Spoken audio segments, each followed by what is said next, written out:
Welcome to the Gita in Action podcast. My name's Radha, and I'm here with a family of seekers. We're reading through the Bhagavad Gita verse by verse.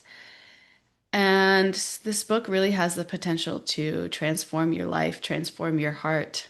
Kay and I were just talking about that this weekend. She said something like that podcast, my life is I've just been transformed. And I feel the very same way. We haven't met in a week, and I felt like I almost like need this. It's like my vitamin, uh, this this class together, this time together, because it really inspires you. One, the knowledge really, I mean, spiritual knowledge is so healing, but also just getting together and discussing these topics together, it really inspires you. Association is so powerful. So we've really developed a little family here. And if you're our extended family, if you're listening after, then thank you for also being a part of our family, because we lift each other up on this journey home. And it's the highlight of my week. So grateful for you all for being here. And we are going to finish up chapter 11 today. We're on the last two verses of chapter 11. In the last two verses. And Popey just came on. Popey, I was literally, when I started this, I was like, where's Popey? Popey's not here. And then you came on. So happy to Hare see you, Popey. Krishna. Hare Krishna.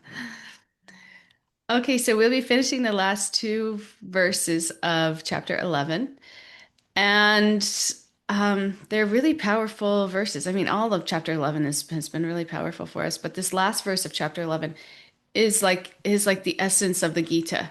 There's a lot of nice verses and sections in the Gita that we say are like the essence, because Krishna's so kind like that. He keeps coming back to the essence again and again, to really drive home what's most important for us. So that's what we're going to talk about today. Before we get into those verses, Stella, do you want to say our prayers for us? Sure. Om Jnana Timirandasya Jana Jana Salakaya Chakshuran Militam Yena Tasmai Shri Guruve Namaha. Nama Om Vishnu Padaya Krishna Prastaya Bhutale Srimate Bhaktivedanta Swaminiti Namane Vanchakalpa Tarubhyascha Kripa Sindhubhyeva cha Patitanam Pavanebhyo Vaishnavebhyo Namo Namaha.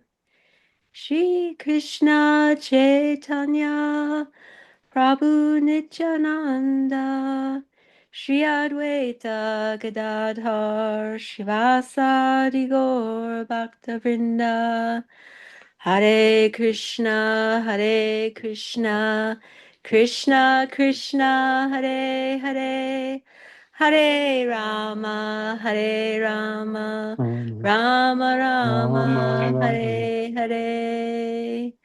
Jai Srila Prabhupada ki Jai Hare. Jai. Thank you. Thank you so much. All right, so let's get right into it. Um, let's see. So just to kind of recap, at this point in chapter 11, Arjuna witnessed the universal form. He's completely overwhelming the Krishna in the form of time, devouring everything material. And after the awe, the fear, the intensity of that vision, Krishna now brings the conversation somewhere deeply personal, and that's how we're going to close chapter 11. He explains that despite all of his power and majesty, he is ultimately known, not through fear or scholarship or any kind of external qualification, but he's ultimately known through devotion. This is what he's revealing here. And then he gives what is essentially the heart of the Gita, which is what it actually means to live a life that's centered on him. So this is like the prescription, and it's just distilled down. This is what it looks like practically to live a life that's centered on God, because this is how we know him. So that's what we're going to talk about today. So we'll start with 54, text 54. Um, okay, when you're ready, Shraddhanjali. There we go. Bhaktya tviv ananyaya sakya aham evam vidojuna gyantam drastam cha tetvena pravestam cha parantapa. My dear Arjuna, only by undivided devotional service can I be understood as I am, standing before you, and can thus be seen directly. Only in this way can you enter into the mysteries of my understanding. Thank you.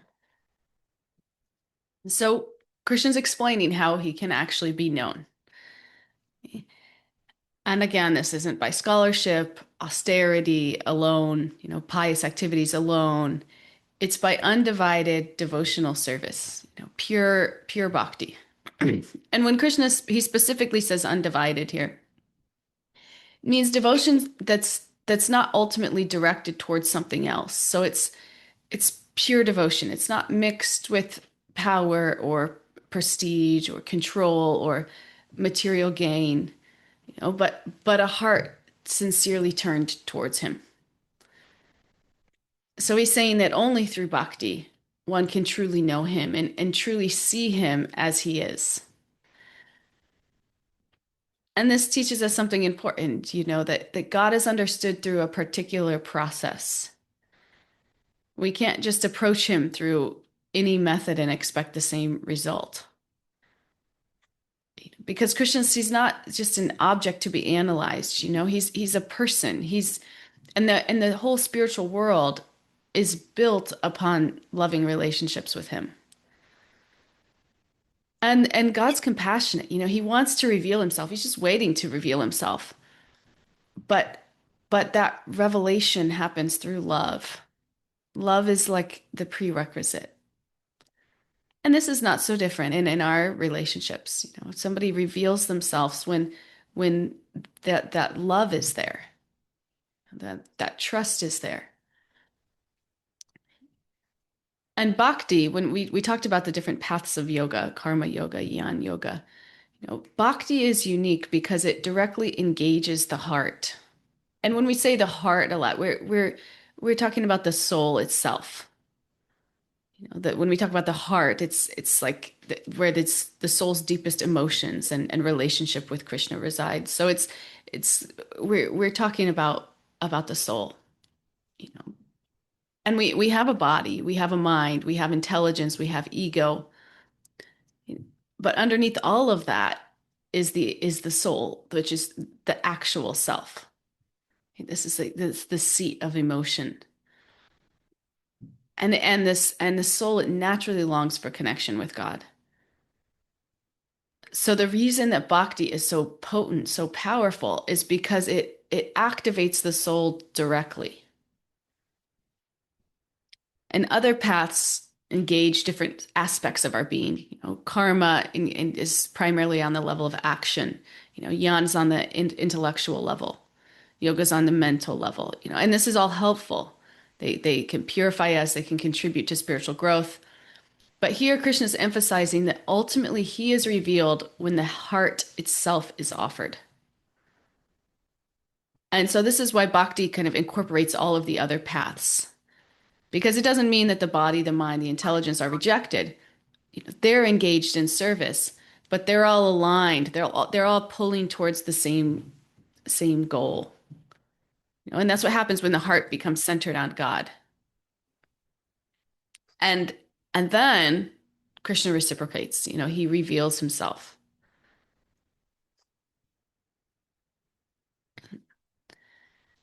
So we have to apply ourselves to the process. And bhakti is a process of the heart. And when we know God through devotion, then we can genuinely move forward in spiritual life. So in this chapter, it's beautiful. We see that Krishna first revealed the universal form, then the four-arm form, and then finally his original two-handed form. So it shows that all of these forms originate from Krishna himself. And as the forms become more intimate, the loving relationships also become more intimate. So we see that progression. The universal form inspires awe. The four-armed form inspires reverence.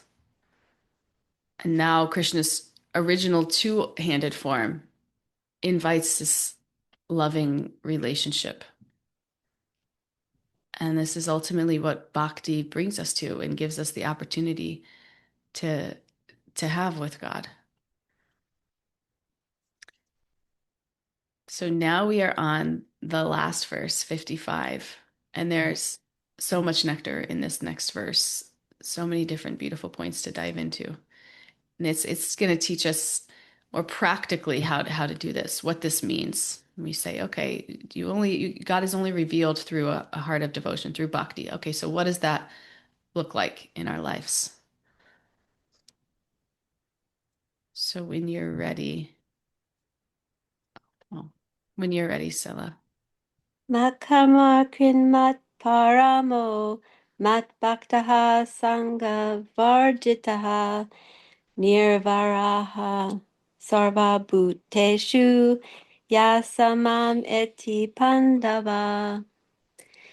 My dear Arjuna, he who engages in my pure devotional service, free from the contaminations of fruitive activities and mental speculation, he who works for me, who makes me the supreme goal of his life, and who is friendly to every living being, he certainly comes to me. Thank you. So again, this verse is really the sum and substance of the entire Gita.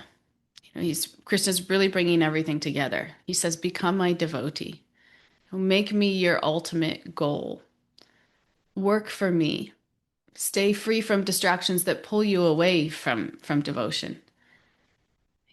And be genuinely kind and non-envious towards others." And Krishna says very clearly, someone who lives this way will come to me. So in this verse, everything keeps pointing back to Krishna personally. He says, work for me, make me your goal, come to me.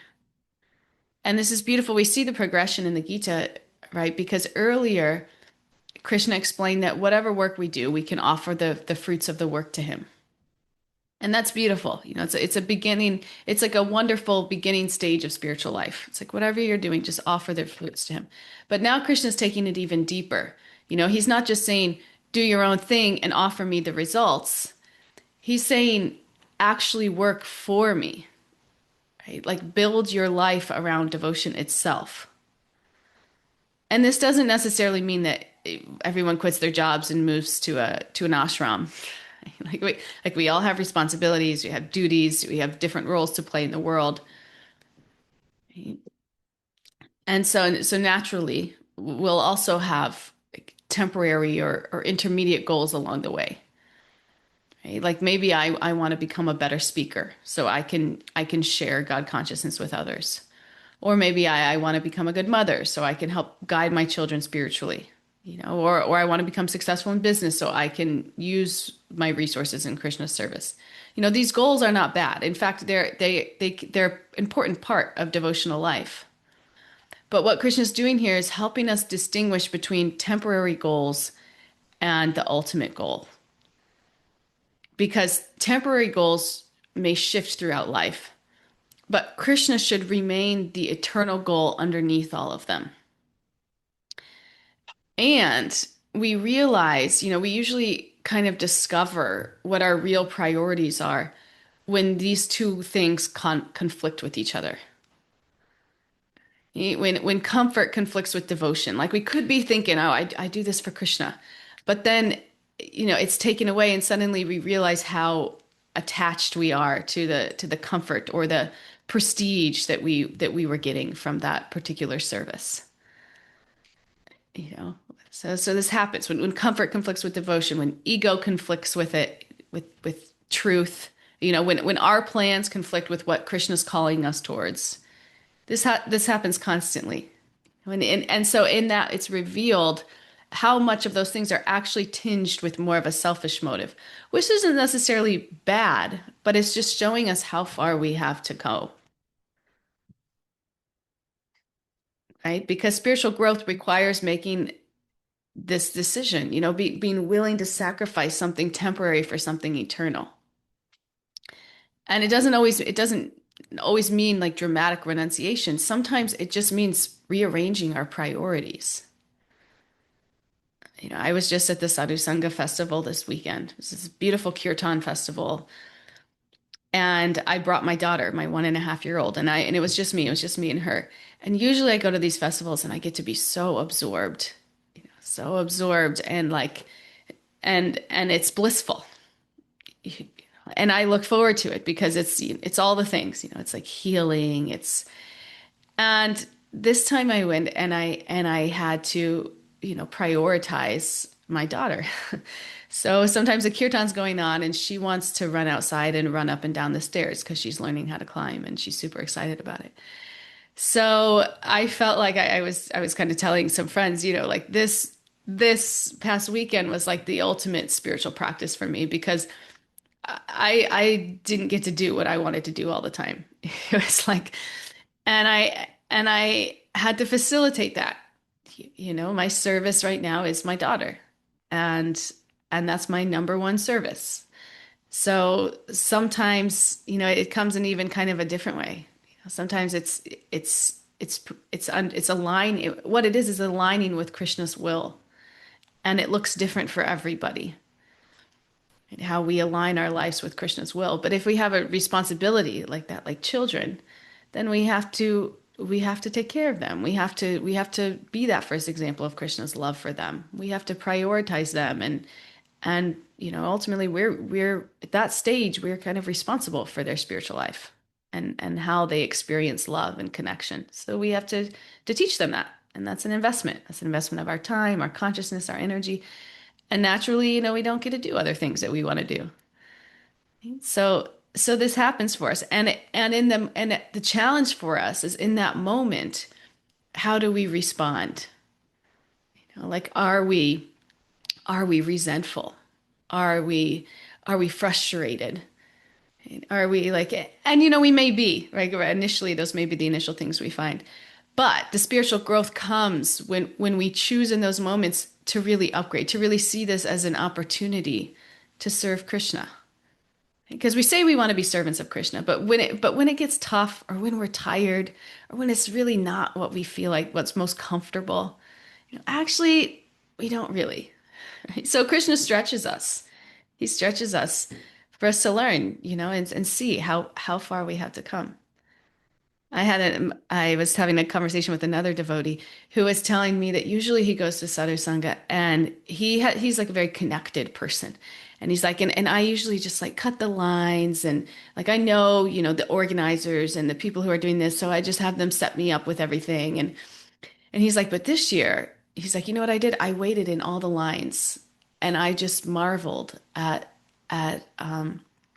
all the devotees, at everybody that had come to just be together and worship God. And he said, and it was so sweet, so it's like over time, if we're practicing sincerely, we become less driven by our ego and more harmonized with God's will.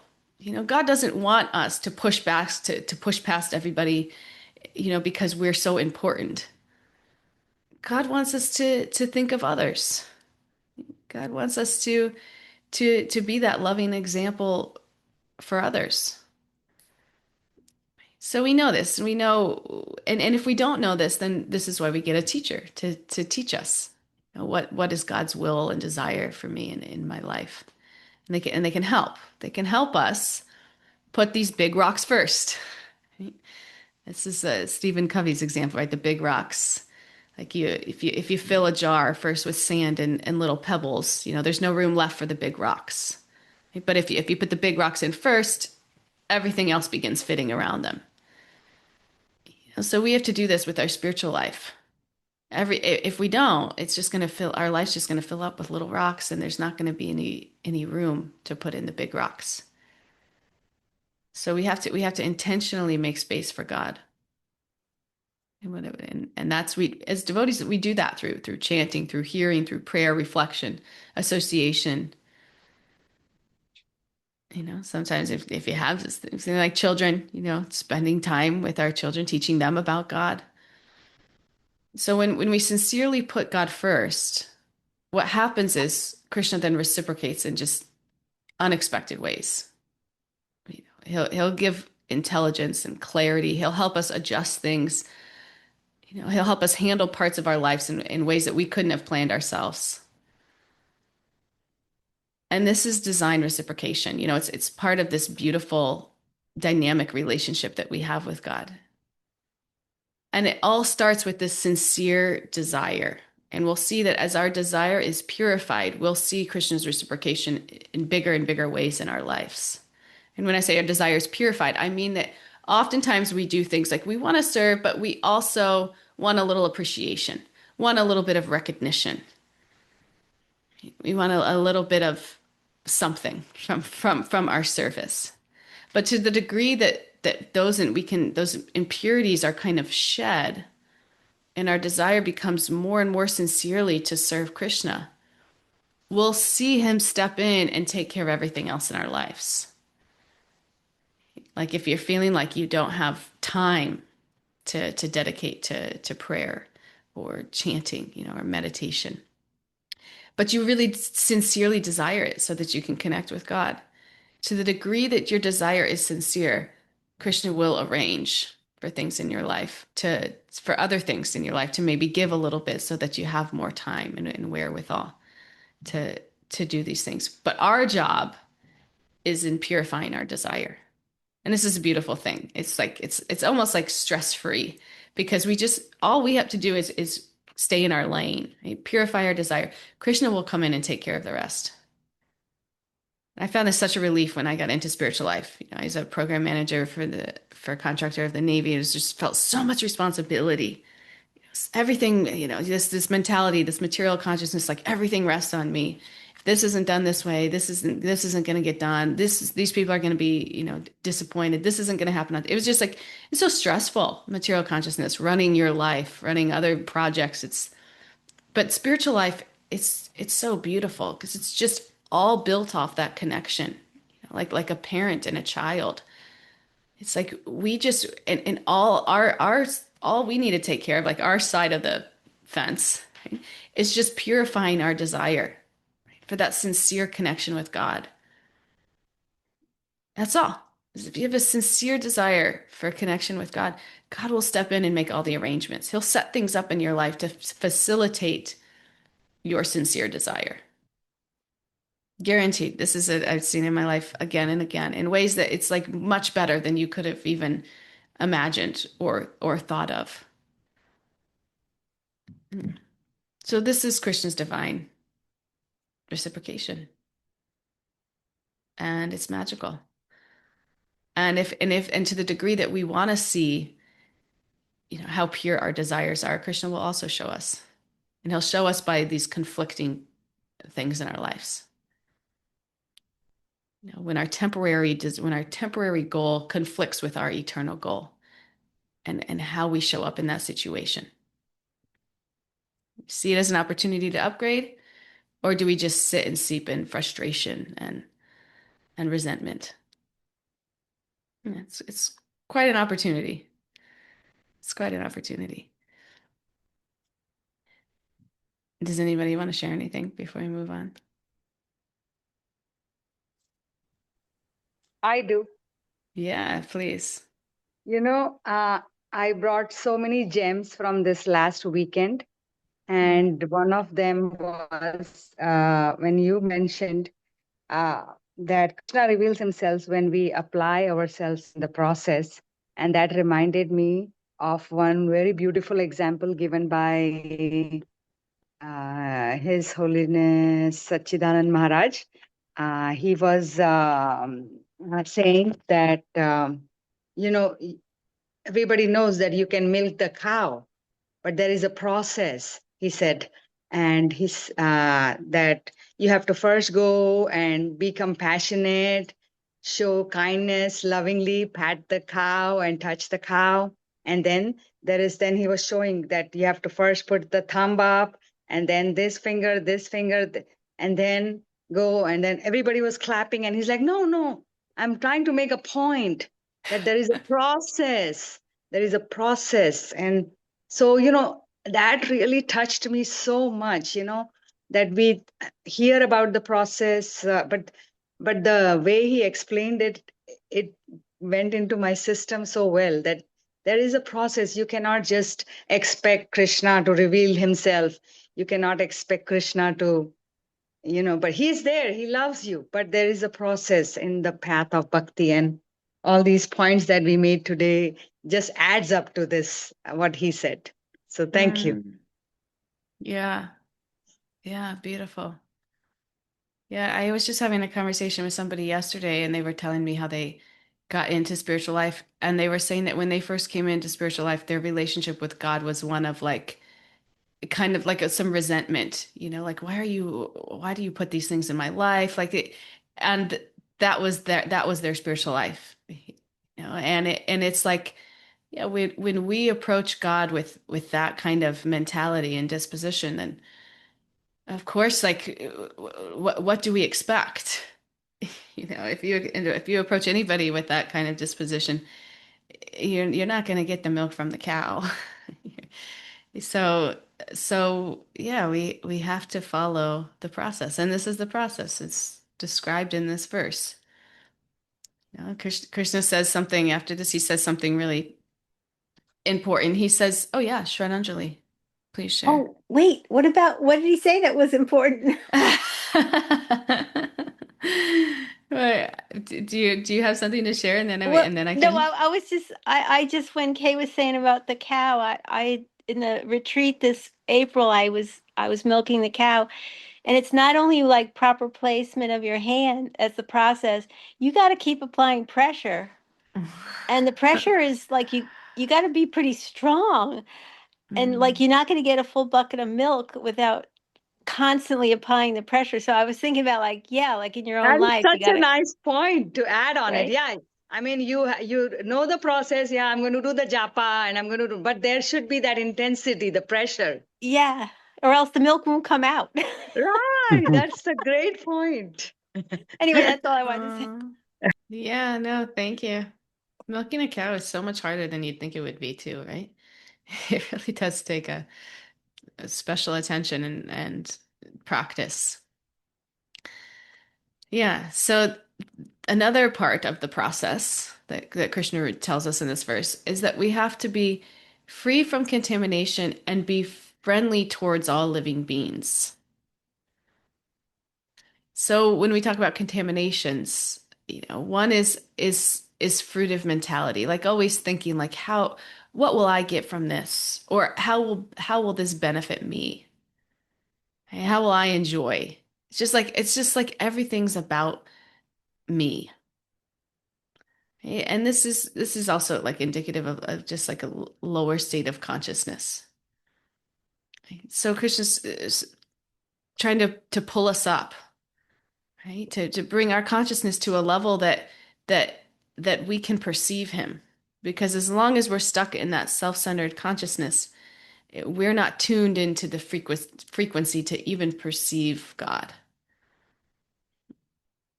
And then the other was it was impersonalism, that's approach that ultimately takes us away from a personal relationship with God. We have to understand God's a person. We have to approach him like that. So both of these things distract the heart from devotion. They keep us out of tune to be able to perceive God. And And then Krishna also emphasizes association because association shapes our consciousness. We know, like, we are most like the top 5 people that we hang out with. That's who we are. So if we constantly surround ourselves with unhealthy influences, eventually those influences affect our desires and attachments. We kind of inherit them. Right? Because this external association, it gradually becomes this internal attachment. So this is why we have to choose wisely. We have to protect that little bhakti creeper. That's what so much about bhakti is protecting and nourishing the heart. So we choose what's favorable for our bhakti creeper, and we stay away from what's not favorable because we're protecting that. It's our most dearest thing in our lives. So it just makes sense that, and that's a huge part of the process. But it's interesting when we apply this back to the context of what's happening. Just moments earlier, Arjuna saw the universal form, and Krishna literally told him, "These warriors are already destroyed. Right? Now become my instrument." So Krishna's like encouraging him to fight. So we may think like, how is that being non-envious and friendly towards all living beings? How do those two coincide? Right? Like, what's the synthesis there? How do they fit together? And this is actually one of the deep mysteries of the Gita, and and a beautiful takeaway for us that Arjuna is about to fight the Kauravas, but he's not fighting out of hatred or revenge or personal ambition. He has like no self-serving agenda. So this is the difference. And it doesn't mean that he doesn't have emotions. A devotee's still a person, but a devotee's not centered around selfish motivation. Arjuna is acting for Dharma and in service to God, not because he personally hates the Kauravas. And this is where spiritual wisdom is so useful in our lives because it helps us create space between our actions and our inner disposition. Because spiritual knowledge, it teaches us that we're all souls. We're all eternal parts of God. And we're all pure. But right now, we're covered to different degrees of conditioning and impurities. And some people become so covered, by anger, greed, envy, selfishness, that they act in harmful ways. And in these situations, the harmful behavior, it may need to be firmly restrained or corrected. It doesn't mean that we just become pacifist, right? Especially, for people that have that role in society that are responsible for protecting society, like the Pandavas. Right? The Kauravas, they repeatedly mistreated them, humiliated them, did all these terrible things. Right? And so the Pandavas were ultimately left with virtually no peaceful alternative. So the Gita urges Arjuna to fight. And Krishna even reveals that the Kauravas are already destined to be destroyed. But the important point is that Arjuna is still being told to act without hatred. Hate the sinner, not this, or hate the sin, not the sinner. This is the balance that the Gita is teaching. And without a spiritual vision, without a broader vision, corrective action can easily turn into personal animosity. And we see this happen. We see this happen all the time. We see this happen all the time. People become so consumed by a cause that they become the cause. And it becomes like distracting.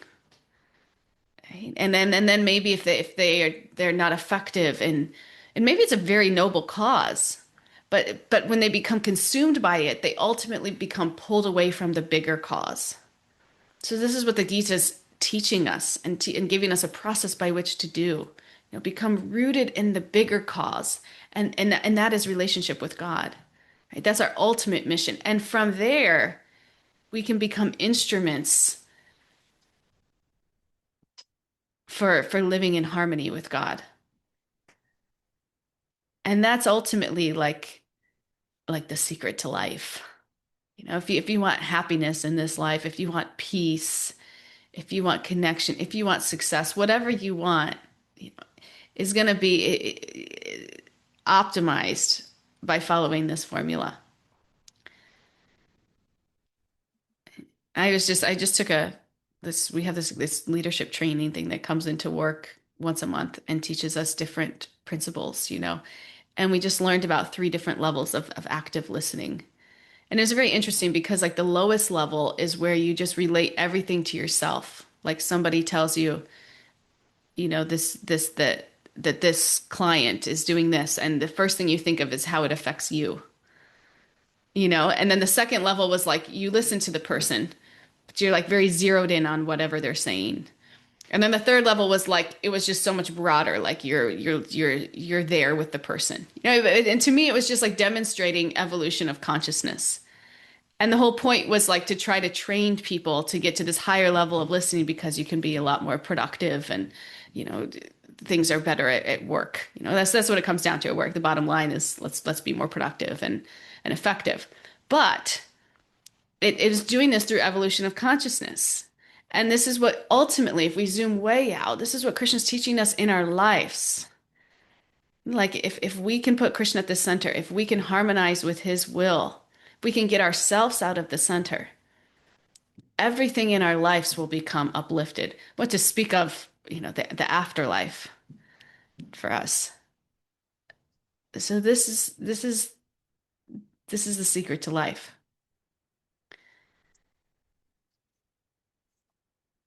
And the Gita teaches us how to separate disposition from action. And sometimes that does, again, sometimes strong action is necessary. Sometimes strong boundaries are necessary. Correction is necessary. You know, sometimes even conflict becomes necessary. But hatred does not have to become the disposition of the heart. Whatever your cause is, don't become that cause. And in the process, you'll remain stronger and more effective if your deepest cause is connection with God. And if that's really the cause of your heart. Because what happens is the mind becomes habituated to anger. You're working for a cause, you're committed to that cause, things aren't going the way that you want. You become angry. And then your mind just becomes like conditioned to this. We all know people like this that are then they're just like searching for new reasons to justify resentment. And you get stuck in this loop. And then it becomes like a self-fulfilling prophecy, and that becomes your life. You know, you become like imprisoned by your own negativity. This is like anybody know anybody with like a victim mentality? It's like they're constantly seeking situations or like sabotaging themselves because they're so habituated in this victim cycle. This is what happens when we think we're the center. We and can't get off of it. And then anybody around those people, and then they pull everybody into to this web. It's like such a mess. Right?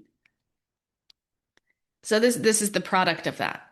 This is why we have to stay rooted in something so much more vast, so much more powerful, so much more compassionate, loving, great.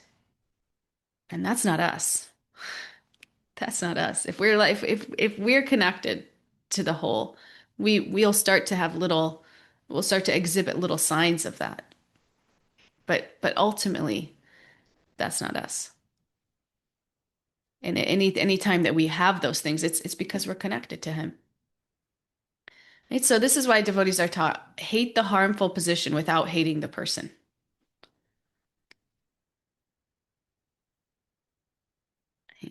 Because if anybody had reason to feel justified anger, it was the Pandavas. Arjuna, he was so mistreated by these people. He had every reason in the world to hate them and to want to kill them because he was angry. But despite everything that happened, this chapter concludes with Krishna telling Arjuna to act in devotion and without animosity. And this is such a deeper message of the chapter. Krishna's not telling everyone go fight. That's not the message of the Gita. And it can be confusing, you know, because sometimes it seems like that on the surface if we don't really take the time to understand what we're learning from this. He's telling everyone, harmonize your life with me.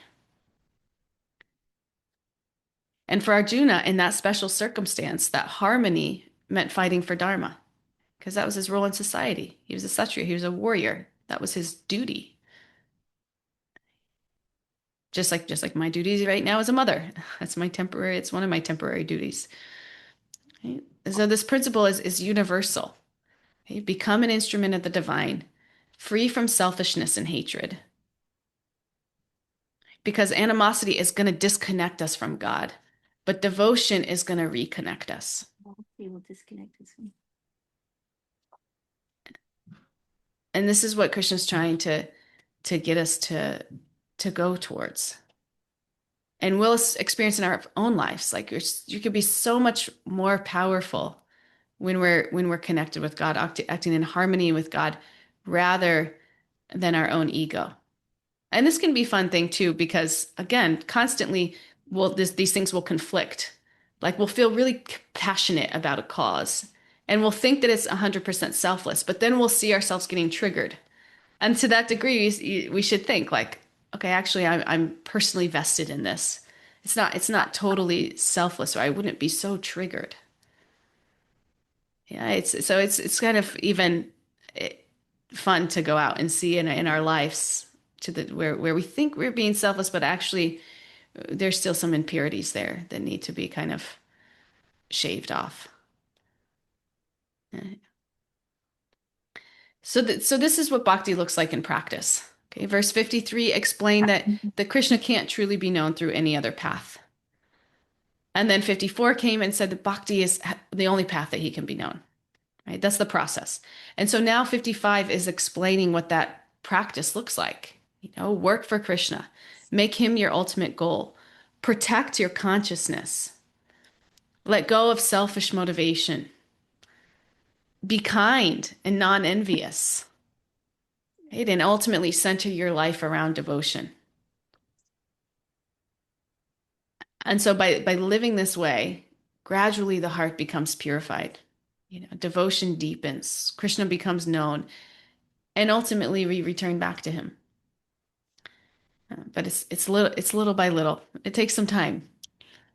So don't give up on yourself or others. But it's good to know the process and the goal. And that's where we're going with all of this. So that's all that I had for you today.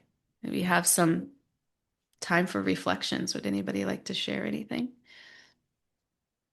or add Hare to Krishna. anything? Yeah, Hare Krishna. As you were speaking, thank you very much for all of this. It's a great class. It was really filled with appreciation that really for the last 40 years or so, almost every day I was surrounded by hundreds of people. And in the last couple of years, my service is quite solitary and I've become a little reclusive, which I enjoy, but my wife is concerned about. And I realized that this spiritual family and group, has been the majority of my association. I hear and see more from you than I do from anyone else. And just appreciate that so much. It's such great association. And it's such great, subject matter and everything and the realizations. And I'm just very much appreciating that. So I really need to thank you and to thank everybody for that. Hare Krishna. Mm, mm. Thank you. Thank you for that. I feel the same way. I feel the same way in this class, hearing from you all. I feel the same way when I prepare for this class and I hear from my teachers too. It's like this association lifts us up. And it doesn't always have to be live. If you're not live and you're just hearing. Absolutely. That's such strong association that will start to change your consciousness. Yeah, it's true. Yeah. Thank you. That's okay.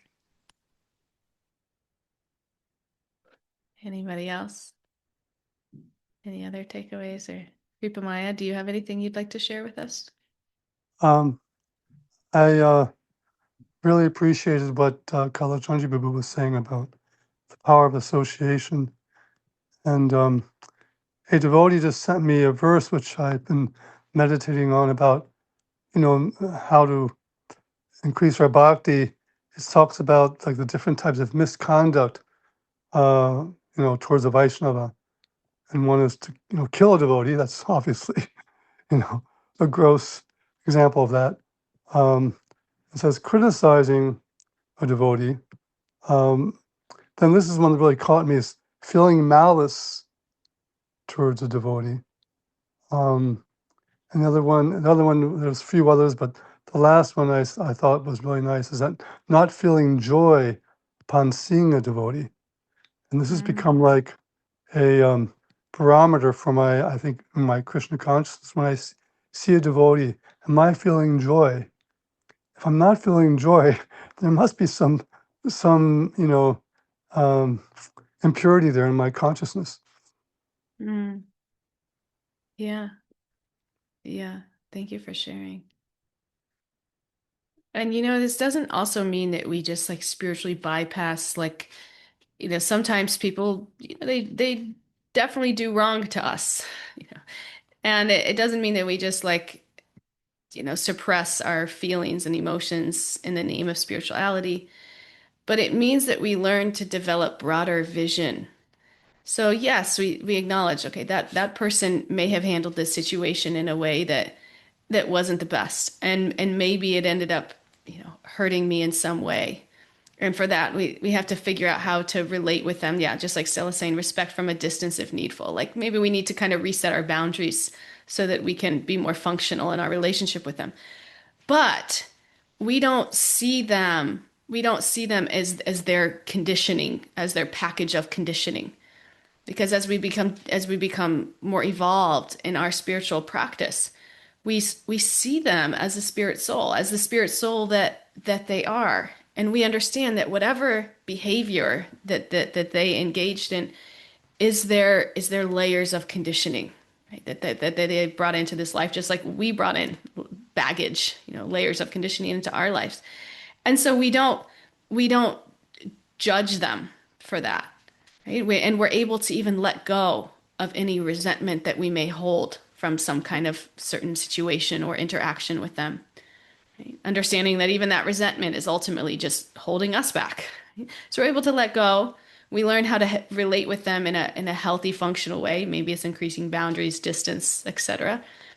And we see them for the spirit soul that they are. And that's how we go about.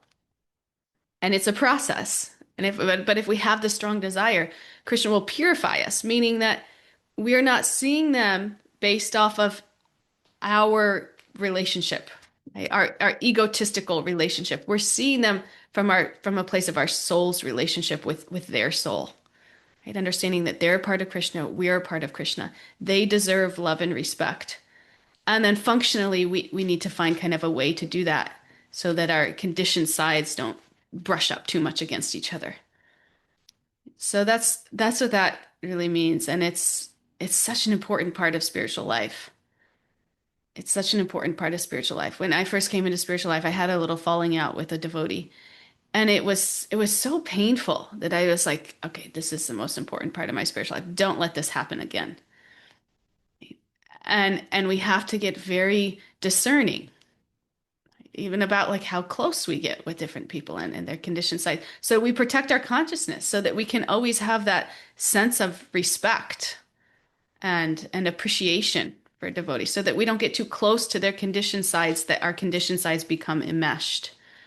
We have to maintain, we have to protect that bhakti creeper. We have to protect our consciousness. And as we grow in spiritual life, we become more and more expert at that. And as we go, we become able to handle more, right? Because we become less self-centered. So we can even, what may have been triggering to us years ago is a little less triggering, and we can kind of endure some or witness some more of this conditioned side and still maintain a level of respect and appreciation. Okay, this is how you know when your spiritual life is really evolving and growing. And your capacity, your emotional capacity, increases. Not because you're so great, but because you're connected to source, and the source is empowering you. Really nice. Beautiful point. Thank you. Mariah, do you have something to share on that? Yeah, I just think this point is so beautiful and so necessary to talk about because often, we think, oh, just be tolerant, just be tolerant. And being tolerant doesn't mean just like accepting abuse. Like it's so beautiful to talk about it in the sense of, it's necessary sometimes. We're not going to get along with everybody. We are conditioned, they are conditioned, and like you're saying, the conditioned sides don't always mesh. Like that's such a beautiful way to look at it. And if your conditioned sides did end up, causing a blowout, then that, you had to put that distance. And I listened to the Urban Davy podcast recording the other day, and they related spiritual life to a garden. And it was just so beautiful because they talked about like, and sometimes you have to like pull the weeds, or sometimes you have to sow the carrots a certain distance apart so they have room to grow. And it's okay to do these things. And, pulling the weeds isn't necessarily a bad thing. Often when you pull the weeds, you put them somewhere else where they actually get reused in a different way, or Krishna uses them in a different way. Like they get dried out by the sun and they get purified, or they get put into the compost. And so understanding that, okay, we Mm. didn't mesh with somebody, so I have to put distance.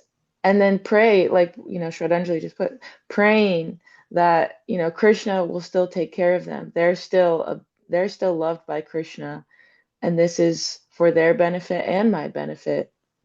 And this also brings up another practice that actually Kripa Maya and I were talking about the other day at the feast is um, prayer for peace, prayer for forgiveness. Um, he was talking about a prayer for peace, and then it made me think of the prayer for forgiveness. Really practicing that forgiveness, not for reestablishing connections necessarily, but really to let go of that resentment in our heart, because that resentment, it's a block. It's a block from our love for Krishna. And yeah, it's just it's beautiful that all of this is coming out of this verse and kind of full circle again for me in my life. And just thank you for this association in this class. And yeah, it's hard though, because sometimes you feel like you want to, for me, I see people that are hurting and I want to be like, you should practice forgiveness and stuff. And they don't want to yet. They're not there yet. And that's okay. And it seems like it's such a high principle, but really, I feel like it's the foundation. Like practicing forgiveness is like the first step to even enter spiritual life.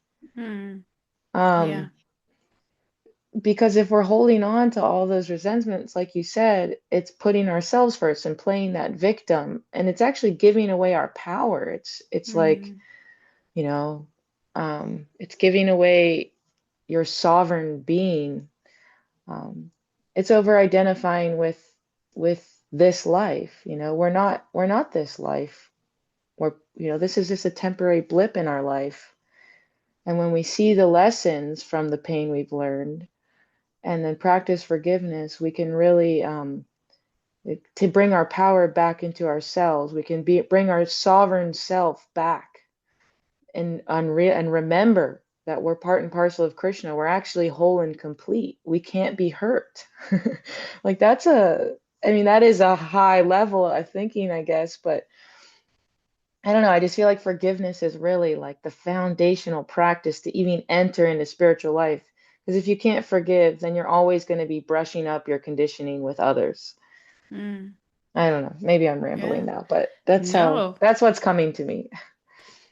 you're Yeah, thank exactly you. right on. The, that resentment it's a burden that we carry and that we become attached to, and then it becomes a self-fulfilling prophecy of our lives. And Yeah, even if that person genuinely did you wrong, yeah, we have to forgive, or we're going to be holding on to that. We're going to be carrying that burden until we learn how to. And it doesn't mean that we let them back into our lives in the same capacity that maybe before. Maybe that was our bad to begin with. But it does mean that we learn to see them as a spirit soul and understand. They have a conditioned side and they have an empowered side. Maybe their conditioned side brushed up against ours a little bit too closely, but just like you said, we have to learn from that, and we have to understand that that's not them. That's Right. not them, and we can't hold them to that. In the same way, we don't want to be held. We can't be held, right? We have to understand this is the nature of material energy, and we are not that. But just like you said, to the degree that we're over identified with material energy, we'll never be able to let go because we have nothing else to hold on to. How could we? Yeah. Thank you. Yeah, thank you, Mariah. So nice. Any final shares? I tell you one time, so this fallout that I had with this devotee, a teacher of mine told me to put them on my altar and pray for them every day, which is like the most Mhm. difficult thing ever when you're kind of filled with resentment and distaste. You have to pray for them and what they're doing and their happiness and you know, um, but it works. It works, when we have that strong desire. Like sometimes I'll even be like, okay, I feel this way. I know I don't want to feel this way, but this is how I feel. This is where I am. Please help me. Please guide me to where I want to be because I know I'm not there, but that is where I want to be. So, and that's we have to keep trying. We have to keep just trying. Aaron, I really appreciate that prayer you just said. It's so real. And I feel like that's what like these lessons of bhakti just keep going back to. Like Krishna knows what's in your heart. Like there's no need to pretend that we can forgive or pretend that we're in a place that we're not. And just like having access to that like genuine prayer of like I need help. I know I'm here. I don't want to be here, but I am here. Like it's really liberating. And I just wanted to say I really appreciate you sharing about your experience with sadhu sangha and taking care of prema. Um, because I totally like, you know, see where old you thought like maximizing something like that, like sadhu sangha is means attending every kirtan possible, means like doing it all, immersing yourself in everything. Um, and I just it's such a like helpful reminder and example of like what we like think is like our typical service or like what is getting the most out of a retreat or the most out of a weekend like that. And it's not always like the answer is not always the same thing, and it's not the same thing for everybody, and it's evolving. Um and the fact that like you being on the stairs with Prima is a more like it's just like a really helpful reminder of how that priority gets lived. um and I was listening to a podcast recently when uh Danya Rico was talking about relationships, as she does, and she just like shared this beautiful message about like our most intimate relationships being like our practice for our relationship with Krishna, and how these aren't, I think, we've heard that like these are distractions and these are Maya, and like, we should give it all up and be a hermit and chant. And, obviously that's not all of our dharmas, but like just to see it in that light, that it's not a distraction from the kirtan, and but that like, it is like this teaching ground and practice ground for that higher relationship. And you say it all the time, right? Like about the relationship is transformed, right, by like having God in the center of it. But I think sometimes it's hard to see like what does that actually look like. And so I really appreciate the example. mm, Haribol. yeah, Yeah, we can't neglect our duties. I mean, Arjuna, Krishna didn't tell Arjuna to go to a cave and chant and meditate, and he told him fight, but do it for me. And that's the instruction for all of us. For most of us, it's do your duty, but do it for me and recognize where it's becoming more selfish and more self-centered. And we can recognize that again by our triggers, by how frustrated I was when a nice kirtan comes on and Prema's running outside to play on the stairs. And you know what? Actually, I made that my goal of the weekend. I said, I'm just gonna make Prema my center, do it as a service to God, and however this unfolds is gonna be okay. So I did okay for the most part. There was times here and there, but it was actually quite blissful. And our that's the way our whole lives can be if we make that sincere commitment and we try. And Krishna will compensate for us. Even like two of the best kirtans, the ones that everybody was talking about afterwards, Prema fell asleep during, so I was able to just hold her and be very absorbed.